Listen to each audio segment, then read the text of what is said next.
Voilà, c'est parti. Donc je vous laisse avec Charles Auton qui sera là pour vérifier ce que vous allez dire, bien évidemment, messieurs. La parole est à vous. Merci beaucoup, Kevin. Bonjour à tous. Donc de mon côté, c'est Bertrand et je suis un des cofondateurs de Wingly et je suis avec mon collègue Théobald, qui est le directeur de nos opérations en France. Donc tout d'abord, merci à la FFA de nous donner un petit temps de parole. Donc Wingly, on a bientôt 6 ans et notre partenariat avec la FFA a bientôt 4 ans. Donc ça fait bientôt 4 ans qu'on est dans... J'enlève mon masque. Ça fait bientôt 4 ans qu'on est dans le paysage fédéral et qu'on a des belles histoires à vous partager avec des clubs de la FFA, puisqu'on a plus de 170 clubs qui ont rejoint ce partenariat proposé entre Wingly et la FFA. Donc pour remettre un peu de contexte, Wingly, c'est une plateforme internet de mise en relation entre des pilotes privés et des passagers pour qu'ils partagent ensemble les frais d'un vol et bien sûr la passion d'un vol et bien sûr aussi des vols axés loisirs, comme on pourra le voir dans la suite de cette petite intervention. Tout d'abord, ce que je pensais intéressant de préciser, c'est que Wingly, c'est une plateforme qui a été fondée par des pilotes pour des pilotes. On a de temps en temps des a priori où on se dit que c'est des gens du numérique qui sont venus dans un nouveau secteur qui serait l'aviation légère. Pas du tout. On est des gens du monde de l'aviation légère qui avons aussi un pied dans le numérique et qui voulons réunir le meilleur de ces deux mondes pour que les pilotes privés puissent plus voler finalement, puisque c'est ça le but. En volant pour moins cher, on vole plus, puisque c'est souvent la limite pour voler autant qu'on le voudrait. Donc moi de mon côté, par exemple, je vole en Île-de-France. À la base, je suis ingénieur aéronautique de Supaéro à Toulouse. Théobald, lui, vole en Normandie et en Île-de-France. Mon associé, Emeric, vole depuis qu'il a 12 ans à Sarlat dans le Périgord et maintenant en Île-de-France. Le responsable de nos relations aéroclub vole en région lyonnaise. Le responsable de nos relations avec les pilotes vole en Île-de-France aussi. C'est vraiment pour dire qu'on crée des relations de confiance aussi avec les clubs, avec nos pilotes, et qu'on parle la même langue parce qu'on est du même monde. Donc comme je le disais, on a bientôt 6 ans avec Wingly, et qu'est-ce qu'on a fait en ces 6 années, Théobald? Du coup, bonjour à tous. L'idée ici, c'est de vous présenter un petit peu où on en est aujourd'hui au sein des aéroclubs français. Donc, comme Bertrand l'a mentionné, fin 2017, on est devenu partenaire avec la FFA pour le partage de frais élargis. Juste un petit contexte, le mot partage de frais élargis, parfois il est un peu difficile à comprendre. C'est ni plus ni moins que le mot qu'on a choisi avec la FFA pour parler de la pratique du coavionnage au sein des aéroclubs. On a choisi ce mot parce que le mot coavionnage peut être assimilé à une notion de mobilité, et comme vous le verrez, cette notion de mobilité, elle n'existe pas forcément dans la pratique de Wingly. Donc voilà, pour ce petit point, aujourd'hui au niveau de notre avancée avec les aéroclubs français, aujourd'hui on est partenaire avec 170 aéroclubs français, ça représente environ 1500 pilotes FFA, et aujourd'hui, on totalise environ 6000 heures de vol. Dans ces 6000 heures de vol, ça représente surtout environ 9200 passagers qui ont pu découvrir notre passion commune. On en a beaucoup parlé ce matin, Jean-Luc, on a beaucoup parlé ainsi que Kevin. Ces passagers, c'est aussi les riverains des terrains, c'est aussi de potentiels adhérents, etc. Ça permet de partager cette passion avec des néophytes et aussi de faire découvrir ce monde qu'est l'aviation et aussi le monde des aéroclubs. Donc voilà, et au final, ça représente aussi à peu près 1 million d'euros qui ont été injectés dans les clubs français par le biais des vols à frais partagés.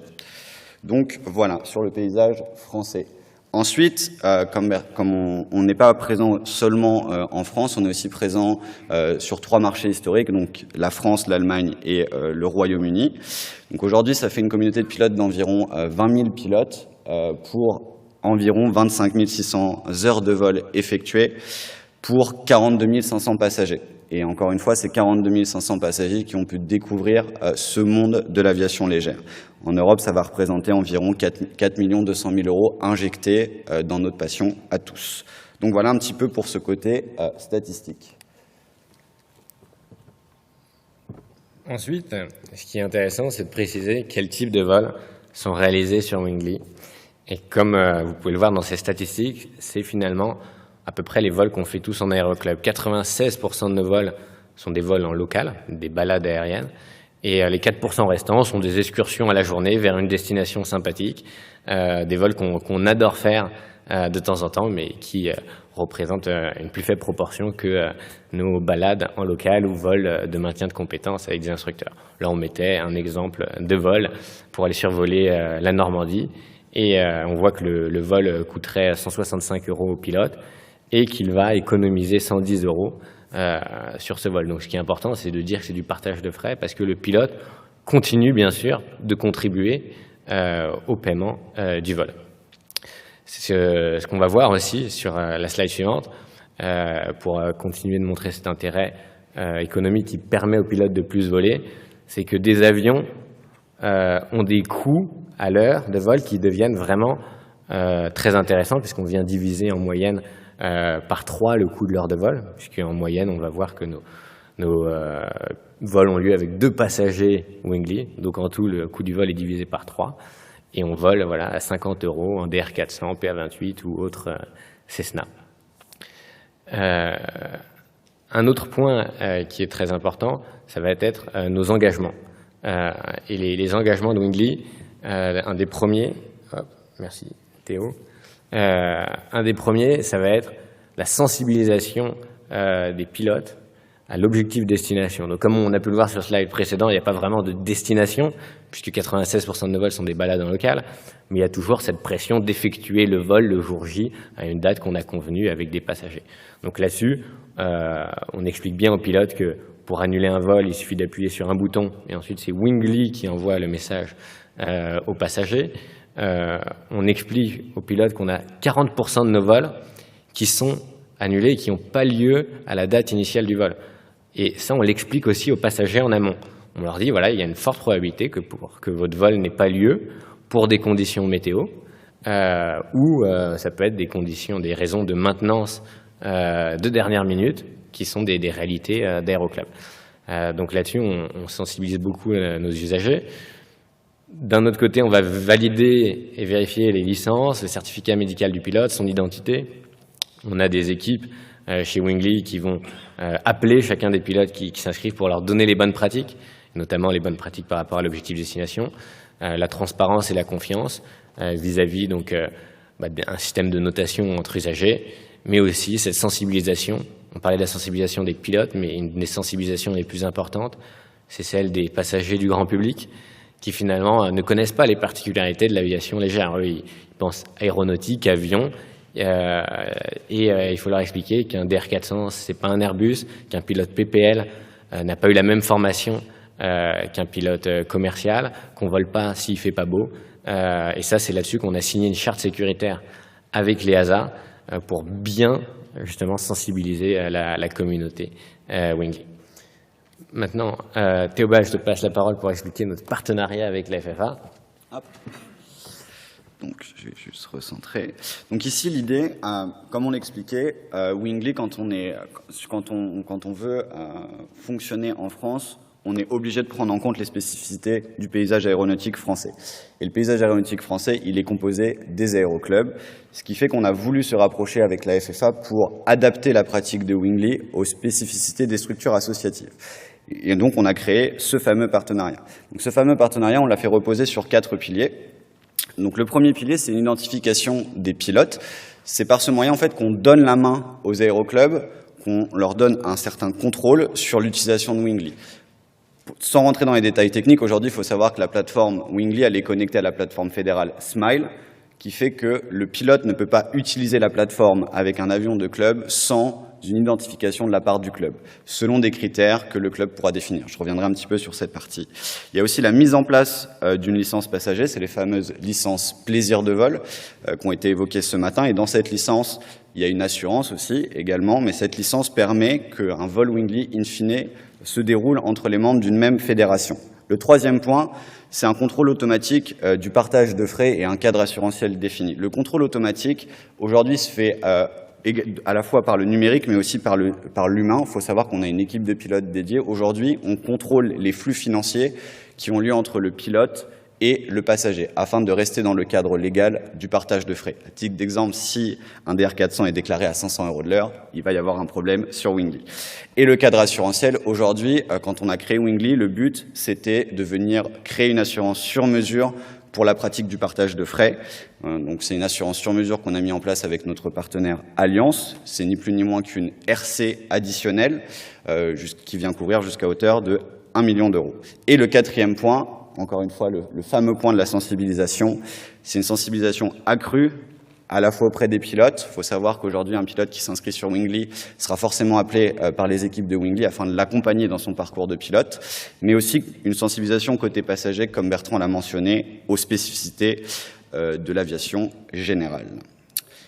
Ensuite, cette histoire, c'est pour revenir sur cette question de l'identification. Aujourd'hui, les clubs, quand ils se lancent dans la démarche Wingly, ils ont la possibilité d'établir des critères selon lesquels ils vont identifier les pilotes qui pourront utiliser Wingly. Aujourd'hui, un club qui se lance dans la démarche Wingly, le but, c'est pas que les 200 membres du club deviennent des pilotes Wingly. Ça, ils peuvent garder la main dessus. On peut prendre quelques exemples. Par exemple, l'exemple 1 d'un club, les règles du club, ça va être, il faut que ce soit une licence PPL avec au moins 100 heures au total. Pour des vols inférieurs à 180 km, ils vont demander 15 heures de vol par an. Plus de 180 km, 25 heures de vol par an. Si on prend un autre exemple, il y a des clubs où c'est de la validation au cas par cas, etc. Ce qu'on veut montrer ici, c'est que les critères appartiennent à chaque club et dépendent des spécificités de chaque club. Et chaque club est libre de mettre en place des critères d'identification à sa convenance. Donc voilà sur ce point. L'autre point rapidement, aujourd'hui, si un club souhaite se lancer dans la démarche du partage de frais élargi, il y a 4 étapes fondamentales, entre guillemets. La première, c'est la vérification au niveau des assurances. C'est quelque chose qu'on demande au club par acquis de conscience. En toute logique, les RC qui sont rattachés aux avions couvrent de facto le partage de frais, sauf s'il y avait une clause qui venait l'exclure. Donc on demande quand même de vérifier que cette clause n'existe pas. En 5 ans, je ne l'ai jamais vue, mais on préfère demander au club. La deuxième phase, c'est la mise en place justement de ces fameux critères d'identification. La troisième phase, ça va être une modification des statuts ou du règlement intérieur en fonction de vos statuts et de vos règlements intérieurs si besoin. Et la quatrième étape, qui est la plus importante, c'est la communication envers vos pilotes qu'ils ont cette possibilité au sein de votre club. Quand vous avez fait un travail pour mettre en place Wingly, vous verrez que le travail de communication envers les pilotes est le plus important. Alors maintenant, on va passer à la phase de remise des prix Wingly. Donc on a un réel engouement, on voit des aéroclubs français pour la pratique, puisqu'on a 170 clubs, comme on le disait. On a aussi une vraie dynamique de croissance, puisque l'an dernier, malgré la crise Covid, sur les vols Wingly, on fait plus 20% de croissance, alors comme on le voyait, la tendance a plutôt été à moins 20% de croissance, donc on a été à l'encontre de la saisonnalité tout simplement parce que de plus en plus de clubs s'y mettent avec des résultats satisfaisants. Donc le premier prix qu'on va mettre, ça va être le prix du partage pour le club qui a tout simplement réalisé le plus de vols Wingly l'an dernier. Donc on peut le voir ici, c'est un club où il y avait 16 pilotes identifiés dans le club et c'est l'aéroclub d'Antibes, basé donc à Cannes-Mandelieu. Donc son président, malheureusement, n'est pas là aujourd'hui, mais était très heureux du prix parce que il est en zone de confinement. Mais il m'a envoyé un petit message à vous lire. Alors, donc c'est Alain Saran de l'aéroclub d'Antibes qui dit « Bonjour à tous. Comme disait Jacques Brel en parlant de la façon dont il abordait ses vols, et peut-être aussi sa vie, il faut aller voir pour se faire une opinion et ne pas décider a priori. C'est ce que l'aéroclub d'Antibes a fait quand il s'est agi pour nous de décider si nous allions nous lancer ou non dans le système Wingly. Nous sommes donc allés voir et nous avons vu une plateforme qui a bousculé les habitudes et les certitudes de nos clubs. Il a fallu nous organiser et décider de la méthode de sélection des pilotes autorisés, puis très vite, il a fallu tempérer les mêmes pilotes pour qu'ils ne monopolisent pas la flotte du club, tant le succès était grand et incroyable. Il y a encore beaucoup à faire pour que les vols Wingly recouvrent 100% des besoins des clubs, mais l'aviation d'aujourd'hui a ses racines dans les expériences passées qui lui ont permis de s'améliorer pas à pas tout au long des années. Il doit en être de même pour les vols Wingly qui méritent comme les autres, de se confronter à l'amélioration continue de ses systèmes et de ses pratiques. L'Aéroclub d'Antibes est heureux de ce que Wingli lui a apporté, 10 à 20% d'heures supplémentaires, et nous sommes prêts à participer aux travaux d'amélioration qui seront mis en place avec les utilisateurs expérimentés comme nous. Longue vie à Wingli et bon vol à tous. Alain Saran.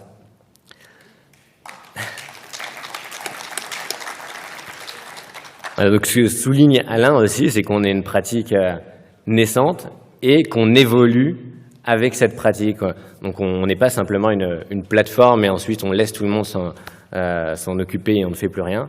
On a une vraie relation avec les clubs, on est à l'écoute et au fur et à mesure que la pratique grandit, on note avec les présidents des modifications effectuées pour le bien commun.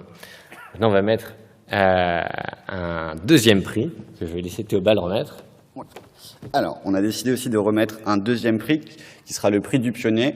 Le but ici, c'est de venir aussi remercier l'engagement dans la démarche du partage de frais élargi d'un club et aussi des pilotes. Comme je vous l'ai dit, on est en relation constante avec les pilotes et on voulait remercier cet engagement, la diversité des vols et le partage généré par ces pilotes. Et pour l'année 2020, le club qui a réalisé 137 vols pour 272 passagers rencontrés, ce sera l'ACAT, donc l'aéroclub du CE d'Airbus France Toulouse. Donc si ma mémoire est bonne, normalement Bernard est dans la salle pour venir récupérer le prix et félicitations à vous.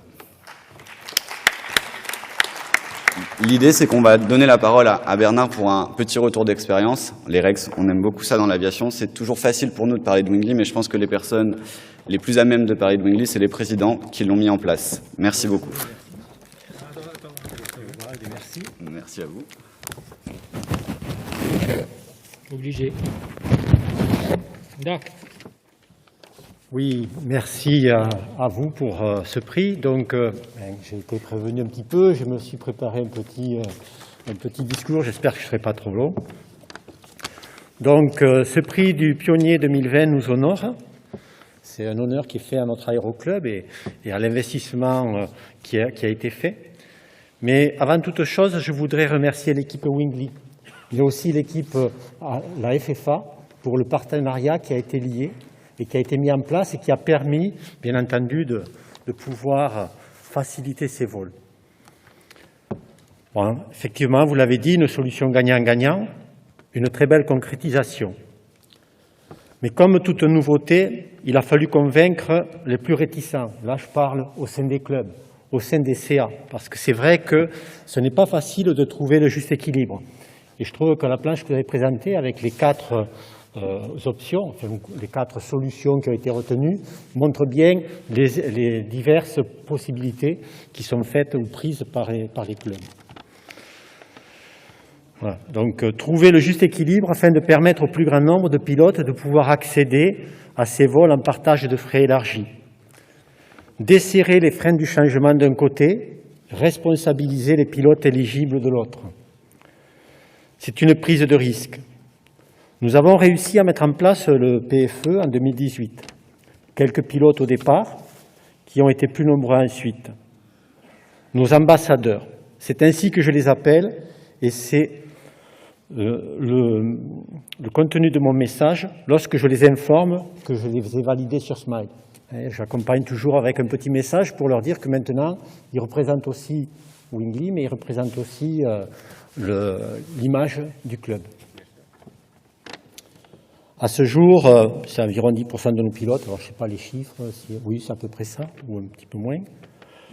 Bon, ils sont peu nombreux, mais ils sont très assidus.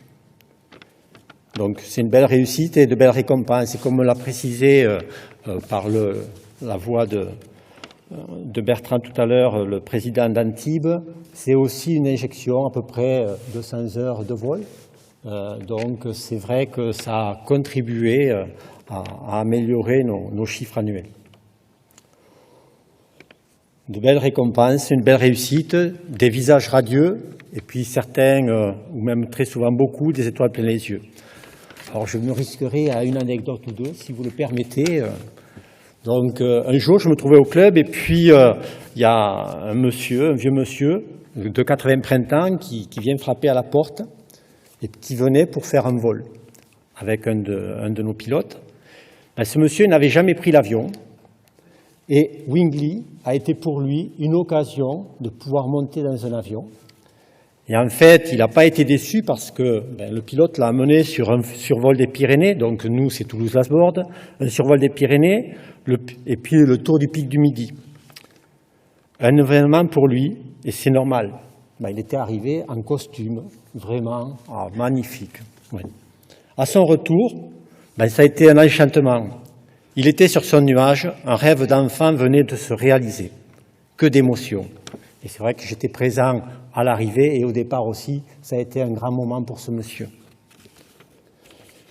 Et puis, vraiment, j'en ai une petite autre anecdote, en fait un petit peu plus courte. Un jeune couple qui se présente aussi au club et qui part avec un de nos pilotes, Wingli. Mais en fait, à toute la surprise du pilote, eh bien, c'était une demande en mariage en plein vol. Le pilote a été le témoin. Ça fait rêver, je crois.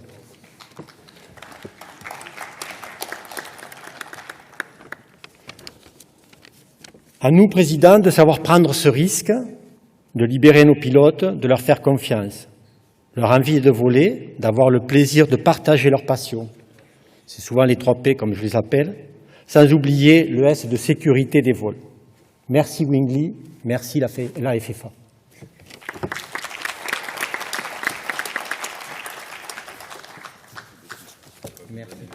Merci beaucoup Bernard. Et il y a un petit prix à ramener avec l'année.